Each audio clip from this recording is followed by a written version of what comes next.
His company is delightful. He's just like totally delightful to be with. He's always trying to engage people in the kind of conversation going on inside his head. And there's something so innately intelligent but also sweet about him. Whenever he's around, I smile. I know something interesting is going to come out of his mouth. Traditional journalists tend to gravitate, like I do, to traditional paths and traditional subjects. Malcolm would sooner dive in a cold ocean.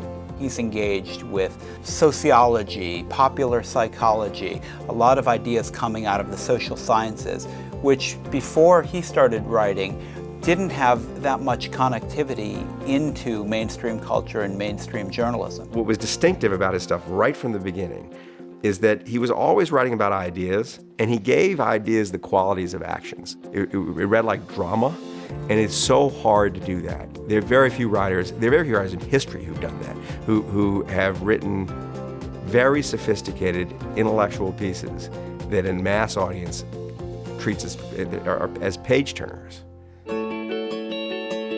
You should know this about Malcolm, he is disgustingly fit. He doesn't have an ounce of fat on his body. He's wiry. He's kind of wired. He has a ton of energy. He and his pal Jacob Weisberg run like gazelles through Central Park. It's absolutely revolting. I can generally keep up with him for about half the run. The problem is that as much as I train and get faster, he makes a point of staying that much ahead of me.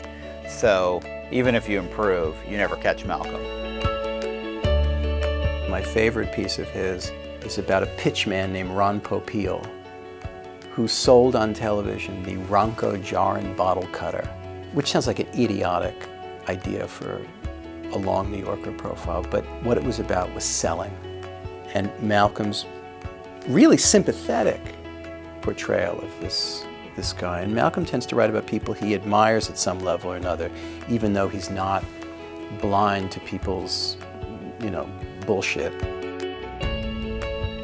You're hearing about people who have applied ideas effectively in their own lives, and that you might be able to do the same thing. So there's almost a kind of highbrow self-help element to his writing. He's one of those people who prods me to do better because he's so good.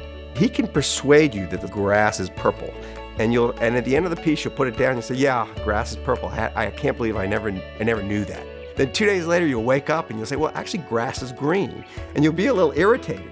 It's a great tribute to him. Maybe the highest tribute is he can persuade the whole world that something that's not true is true. He is run into, and he's now quite used to, this crazy success. And I don't see that it has affected him in any ill way, not 1 inch. Maybe it's the Canadian in him, I don't know, but he's a guy of real character. I admire him, I adore him.